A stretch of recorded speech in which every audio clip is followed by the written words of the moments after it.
Echoing emotions, mastering sound and rhythm in poetry.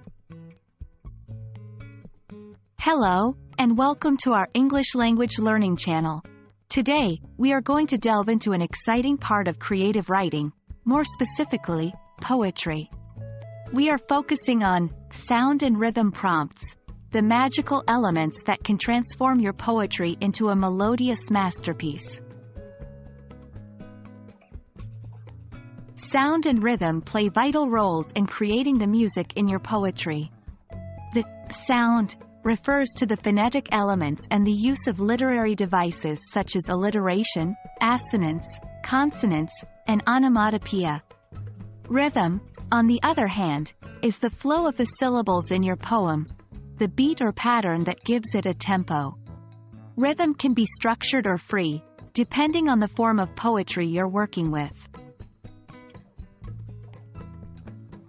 Creating a great sound in your poetry is not as daunting as it may seem. It revolves around the play of words and how they sound when spoken aloud. Alliteration is a useful tool to start with.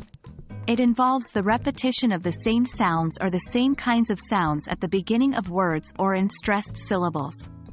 For example, sweet bird sings softly in the summer.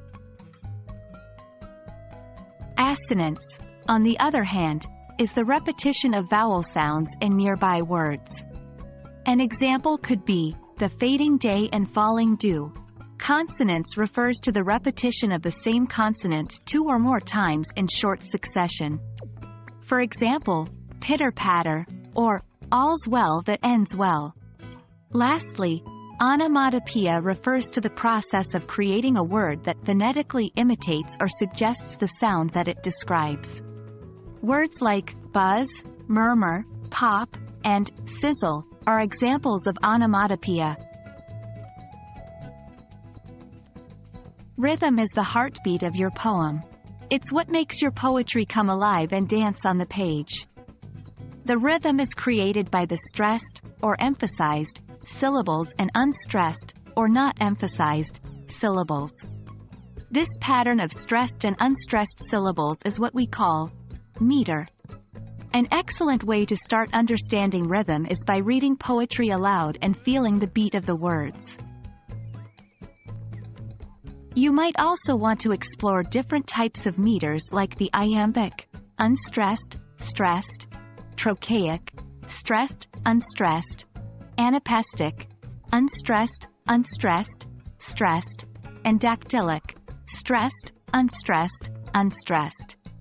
Remember, not all poetry has to stick to a strict meter. Free verse poetry, for instance, does not follow regular rhythm patterns but still uses elements of sound and rhythm to create beauty and meaning. In the world of poetry, sound and rhythm are your best friends. They create the melody and pulse that can move your readers, touch their hearts, and resonate with their souls. I hope this video has given you a clear understanding of how to use sound and rhythm prompts in your poetry writing. Happy writing, and remember, poetry is all about expressing yourself in your unique voice.